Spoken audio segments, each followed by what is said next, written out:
now so we can hear from Mr. Trump extensively. But I will say this to begin our reporting. America is not in a good place these days. Almost 70% of adults agree with that statement. We need strong leadership to revive the country. Donald Trump is leading in the Republican polling because he is perceived to be a strong leader by many. However, Americans are still taking their measure of Mr. Trump. Tonight, we will concentrate on issues, not personal stuff. Mr. Trump joins us now from Florida. So I appreciate your coming on. Most politicians would have dodged this interview, but I have to tell you something. I don't think not showing up at the debate tomorrow night is good for America. Voters are still assessing you. They need to see you in high-profile situations. Or am I wrong? Well, I think you're wrong because, frankly, when you're mistreated, as we were with the Iran deal, our country should have walked. Secretary Kerry, President Obama should have walked from that deal. You would have made a much better deal. I was not treated well by Fox. They came out with this ridiculous PR statement. It was like drawn up by a child. And it was a taunt. And I said, you know, how much of this do you take? I have zero respect for Megyn Kelly. I don't think she's very good at what she does. I think she's highly overrated. And frankly, she's a moderator. I thought her question last time was ridiculous. And everybody said I won the debate. In fact, everybody said, well, everybody said I won all 6 debates, and especially the last one. So I don't mind debating. In fact, I actually like debating. Let's look at it from a broader point of view rather than how you feel. You're running for president. I believe you want to improve the country. I believe that personally, all right, as an American, that you want to improve the country.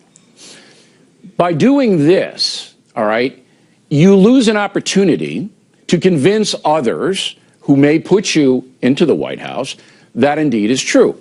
You have, in this debate format, the upper hand. You have 60 seconds right off the top to tell any of the moderators, you're a pinhead, your question is unfair, and here's why, and here's what I want to say. By walking away from it, you lose an opportunity to persuade people that you are a strong leader. That's in my opinion. Well, I understand your opinion, Bill, but tomorrow night at 9 o'clock at Drake University, we're going to have a tremendous event, and I'll have much more than 60 seconds, frankly, and we're going to raise a lot of money for the veterans. A lot of money is going to be raised. A lot of people are going to be there, and I can do some good, and frankly, I think that's good. Fox is going to make a fortune on this debate. Now they're going to make much less, but I will tell you, Fox would have and still might. I hope they do. I hope they do well. I don't really care. But Fox is going to make a lot of money on the debate. We broke the all-time record in cable television, 24 million people, and yet in the previous cycle, you were talking about a tiny fraction of that. So there's a reason for the 24 million people. CNN likewise broke its all-time record with 23 million people. I just don't like being used, and when they issued that tweet or whatever it was that Fox issued, I guess it was a press release. Listen, it was like done by children. And well, I think but if you're elected president, you're going to get a lot more. Look, if you're elected president, you're going to get a lot more than that. All right, it's a well, very. Let me give you. Wait, Bill. Let me give you one example. Bill, let me give you. I agreed to do this show with you last week. I didn't cancel it. Right. I'm not canceling. And no, you're tougher than. We respect you for that. Frankly, you're a lot tougher than Megyn Kelly, in my opinion. I don't even think look, she's it tough. doesn't matter. I'm trying to convince you that your tact is wrong because it's better for the folks to see you in a debate format. Let me give you another example. Newt Gingrich, 4 years ago, pretty much on the dime, was in a CNN interview. You may remember this in South Carolina.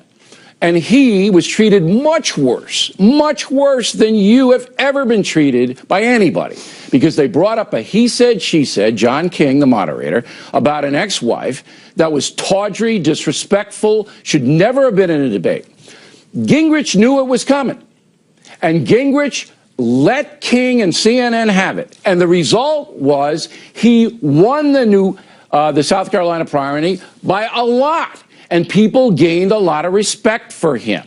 So you saw Gingrich tested, and the folks liked what he did. And I'm telling you, that's the way to go here. If they treated you unfairly, and I don't believe they would, I don't believe the 3 moderators would treat you unfairly tomorrow night, then you got 60 seconds to let them have it right between the eyes. And that's the kind of guy you are. You stand up, you let them have it.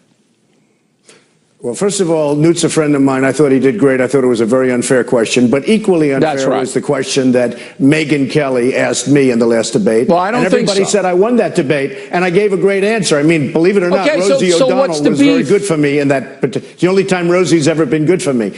But frankly, right. I think I gave a great answer, and everybody else thinks I gave. So it's You're making my point. You gained in that. You gained in that. You're making my point. But I'll tell you what. This if I had been a also had moderator to do with the debate, attitude of Fox. All right. Bill, this also had to do on the flagship with the on stupidity Fox of Fox here, and what they did. And we're going to be having a great event tomorrow night, and I'm going to raise a lot of money for veterans, and that's a good thing. It's a good thing. But look, Donald, you can do that any night, and I can help you, and we'll raise 5 times as much money. I got a really good idea that I want you to be involved with about raising money, but we'll get to that later. Well, I'll do other debates, look, Bill. Here's where you're making a mistake, though. You're making a big mistake. Can I just say about one thing? Could I just say one thing? What? We've had 6 debates so far. Every online poll said I won every one of the debates, especially the last one, by the way, with the New York values, which was horrible what Ted Cruz said. But you know what? The Democrats are all finished with their debates. They've had 6. They were hidden behind football games and every other thing. They're all finished with their debates. We're going to go on forever with these debates. At some point, you got to start doing other things other than debating. We have people in the debate, which is, like Gilmore. People never even heard of this man. Wait a minute. We have people in our debates that, you know, they're at 0. That's the sub-debate, not your debate. You're making 2 mistakes. Number one, if you get the nomination, you have to win the general election, and the more exposure you get under pressure, the better for you. And number 2, if I had been the debate moderator last August, I would have asked you about that comment. I wouldn't ask it the same way. I don't think you would have. But once you said something about Carly Fiorina, you opened the door for it. And you explained what you meant about Ms. Fiorina. Excuse me, Bill. You would not have asked that question that way. And by the way, I love pressure. Not that way, but I would have asked. Pressure. And that's why I'm doing your show tonight, Bill. I'm only doing it because I agreed to do it last week. Otherwise, I wouldn't have even done it. But I made a commitment to do your show last week. You wanted to do it, and we're doing it. Number one, Kelly's question was within journalistic bounds, all right? Number 2. I disagree. Okay, and that's good. That's good. You made your case. You won the debate. That's what America's about. Robust debate. Don't walk away from it. Let's talk about something more important. Bill, let's talk about something more important. This is not that important. Let's talk about something more important. Okay. I got lots of questions for you. Question number 1. And most of these are personal questions in the sense that I want people to know you. I've known you 35 years. All right? They don't know you. I know you. That's right. You went to church last week. You don't usually go. And you went to church in Iowa. I do go. I go a lot. What do you mean I don't usually go? I go to church a lot, but I'm not every Sunday. You're a religious Protestant. Okay.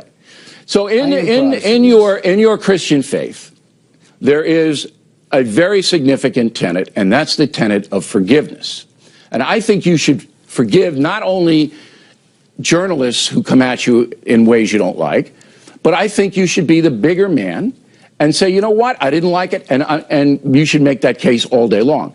But I'm not going to take any action against it. You know, don't you think that's the right thing to do? It probably is, but, you know, it's called an eye for an eye, I guess, also. You can look at it that way. No. That's Old Testament. Bill, No. You are taking If you're the Christian, the eye for the eye rule goes out. Here's what it is. Turn in the other cheek. Bill, let me tell you, you're taking this much more seriously than I am. I'm not taking it seriously. I'm going to have a wonderful time tomorrow night at 9 o'clock at Drake University. But you're depriving the people of seeing you in a forum they need to see you in. No, come on, a lot of press will be there, and everybody. We're going to help a lot of veterans, whereas Fox is not giving anything to the veterans. I'm giving 100% to the veterans, and I'm going to make a substantial donation. And look, Fox News has allowed me to raise more than $20 million for veterans who need the track chair, so don't give me that. No, I'm going to hold you over against your will, all right? All right. That's okay. And later on, we're going to have a reaction to this interview from Newt Gingrich. Newt's going to be here. Ben Carson, part of this evening. You know, a lot of people thought when you started to run that this was a joke, that you weren't going to get anywhere, that you were a buffoon. You know it all. Okay, but now I don't think they thought I was a buffoon. What kind of a statement is that? Well, some people built a great company. Some people didn't like you. Best-selling books. I had one of the top television shows in television. Nobody. But you were run down as a showman, as a reality guy. Bill, it's not a very nice way of expressing. No, they thought I wouldn't run, and then they thought that if I did run, I'd just have a good time for a little while, and then I'd get out. Unfortunately for them, I'm number one by many, many points. But now you could absolutely secure this Republican nomination. So you are one person away, and it's probably going to be Hillary Clinton, from being the president of the United States. That's Abraham Lincoln. That's George Washington.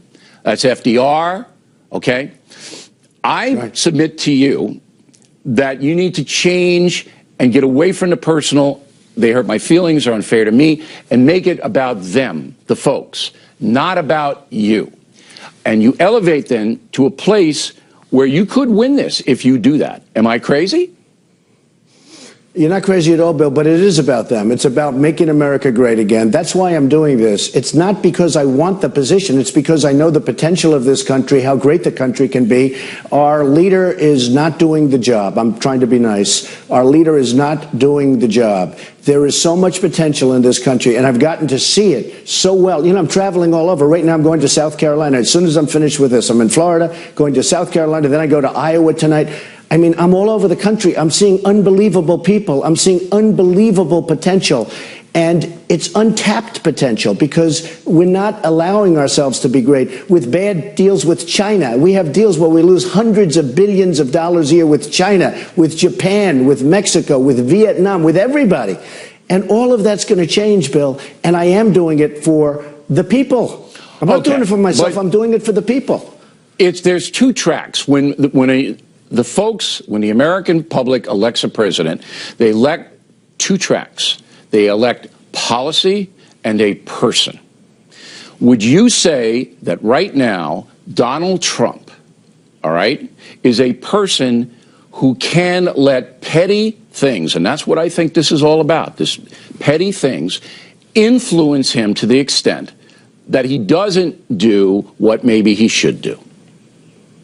Well, let me put it a little differently. I don't like being taken advantage of. In this case, I was being taken advantage of by Fox. I don't like that. Now, when I'm representing the country, if I win, if I'm representing the country as president, I won't let our country, because it's a personality trait. I'm not going to let our country be taken advantage of by Iran and by, when you look at that scene 2 weeks ago with the sailors on their knees in a begging position with their hands up and guns, rifles at their head.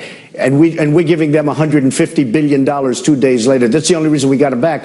I don't want that to happen to our country. So it is a personality trait, but I don't think it's really a bad personality trait, Bill. But you can be sidetracked sometimes, and I'm not talking about you, Donald Trump, but any human being can, and not see what the real important thing is, because, look, Putin's going to come at you. The mullahs are going to come at you. Certainly the terrorists are going to come at you.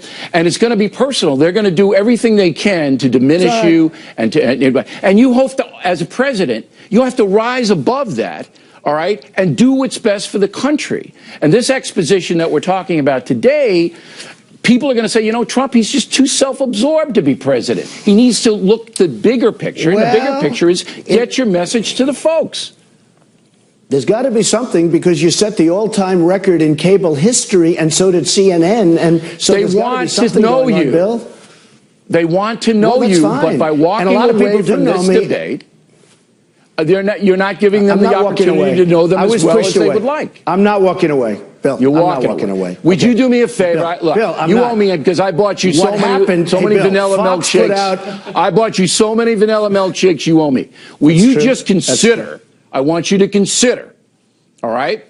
Think about it. Say, look, I might come back. Forgive, go forward, answer the questions, look out for the folks. Just want you to consider it. You owe me milkshakes. I'll take them off the ledger if you consider it. Well, even though you and I had an agreement that you wouldn't ask me that, which we did, I will therefore forget that you asked me that. But it's up to Fox. It's not up to me, Bill. What they did is we had that agreement. You actually did break the agreement. You're telling the truth that I said. Because I told you up front, I said, don't ask me that question, because it's an embarrassing question for you. And I'm not going to listen to anybody. Right, but I'm not going to listen to any political person tell me don't ask me anything. But you're absolutely an honest man. Then I said, I'll try not to do it, but the milkshake thing just overwhelmed me. But I'm asking you to reconsider it. A lot of milkshakes. If you don't want to, it's up to you, and I'll give you a compliment. I don't know any politician under these circumstances that would have come on in here and done what you did tonight. I just don't know any. And by the way, this is much tougher than the debate. Bill, this is much tougher being with you because, frankly, you're smarter. This is much tougher than doing the debate with Megyn Kelly, believe me. But that's why you should do it and have fun tomorrow night and tell the folks, fun. listen, 9 here I o'clock, am. Drake University. 9 o'clock, Drake University. We're going to raise a lot of money for the veterans. Watch. All right, you owe me your 17 milkshakes then, and I want them. That's okay. I'll do that. Thank you, Bill. All right, Donald. Well, that was interesting. On tomorrow's Factor, we're going to read a lot of your